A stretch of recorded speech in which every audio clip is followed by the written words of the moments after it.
বন্ধুরা, তোমাদের সকলের জন্য এই মুহূর্তে সবথেকে বিরাট খুশির আপডেট নিয়ে চলে এসেছি। বহু প্রতীক্ষিত WBCS 2023-এর প্রিলিমিনারি এক্সামের রেজাল্ট কিন্তু এইমাত্র প্রকাশ করে public service commission West Bengal তাদের অফিসিয়াল ওয়েবসাইটে। তোমরা কিন্তু বহুদিন ধরেই অপেক্ষা করছিলে কবে তোমাদের এই পিএসসির তরফ থেকে যে WBCS 2023-এর প্রিলির রেজাল্টটা প্রকাশ করা হবে। ফাইনালি কিন্তু পিএসসি আজ এইমাত্র কিন্তু তাদের অফিসিয়াল ওয়েবসাইটে সেই রেজাল্ট প্রকাশ করে দিয়েছে। আজকের এই ভিডিওতে আমি তোমাদেরকে সেই অফিসিয়াল রেজাল্টটি বিস্তারিতভাবে দেখাবো। সেখানে টোটাল কত সংখ্যক ক্যান্ডিডেট পাস করেছে ফাইনাল রিটেন এক্সামের জন্য, সেই সঙ্গে যারা পাস করেছে তাদের রোল নাম্বারগুলো কী কী, এবং সেই সঙ্গে তোমাদের কোন ক্যাটাগরিতে কত কাট অফ হয়েছে সেটাও তোমাদেরকে বিস্তারিতভাবে দেখাবো। তোমরা যারা WBCS 2023-এর প্রিলিমিনারি এক্সাম দিয়েছিলে তোমরা অবশ্যই ভিডিওটি স্কিপ না করে সম্পূর্ণ দেখতে থাকো। ভিডিওটিতে অবশ্যই একটি লাইক দিয়ে দেবে, সবার সঙ্গে শেয়ার করে দেবে এবং চ্যানেলটিকে সাবস্ক্রাইব করে নেবে। পাশের বেল অপশানে ক্লিক করে অল নোটিফিকেশানটিকে অন করে রাখবে চাকরির সংক্রান্ত লেটেস্ট আপডেটগুলি সবার প্রথমে পাওয়ার জন্য। তো বন্ধুরা, চলো দেখে নেওয়া যাক WBCS 2023-এর যে প্রিলিমিনারি যে রেজাল্ট প্রকাশ করা হয়েছে সেখানে কারা কারা পাস করেছে, কতজন পাস করেছে।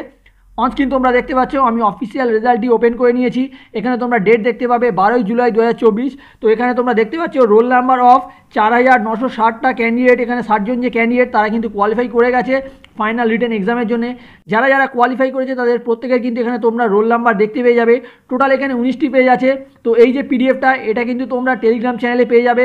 টেলিগ্রাম চ্যানেলের লিঙ্ক তোমরা ভিডিও ডেসক্রিপশানে পেয়ে যাবে। তো লাস্ট পেজে আসলে তোমরা এখানে দেখতে পেয়ে যাবে কাট অফ দেওয়া রয়েছে। জেনারেল ক্যাটাগরিতে কাট অফ হয়েছে 101.25। ওবিসি এ ক্যাটাগরিতে সেম কাট অফ হয়েছে 101.25।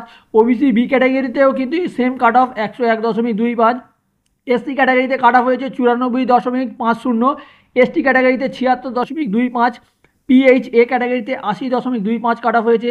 পিএইচ বি ক্যাটাগরিতে 57 কাট অফ হয়েছে। পিএইচ সি ক্যাটাগরিতে 68 কাট অফ হয়েছে। পিএইচ ডি ক্যাটাগরিতে 3.75 কাট অফ হয়েছে এবং এমএসপি ক্যাটাগরিতে 77.75 কাট অফ হয়েছে। তো বন্ধুরা, তোমরা দেখতে পাচ্ছ এবছর কিন্তু 2023-এর যে রেজাল্টটা যে প্রিলিমিনারি সেখানে কিন্তু কাট অফটা অনেকটাই কম আগের বছর, আগের যে বছরগুলোর তুলনায়। তো আশা করছি তোমাদের ভিডিওটা ভালো লাগবে। আর তোমরা যারা কোয়ালিফাই করে গেছো মেন এক্সামের জন্য, মেন্সের জন্য, আমার তরফ থেকে তোমার সকলের জন্য কিন্তু অভিনন্দন রইল এবং বেস্ট অফ লাক রইল। আজ এখানে শেষ করছি। আবার কোনো গুরুত্বপূর্ণ আপডেট প্রকাশ হলে সেই সম্পর্কে ভিডিও নিয়ে তোমাদের সামনে চলে আসবো। ততক্ষণ সবাই সুস্থ থাকবে, ভালো থাকবে।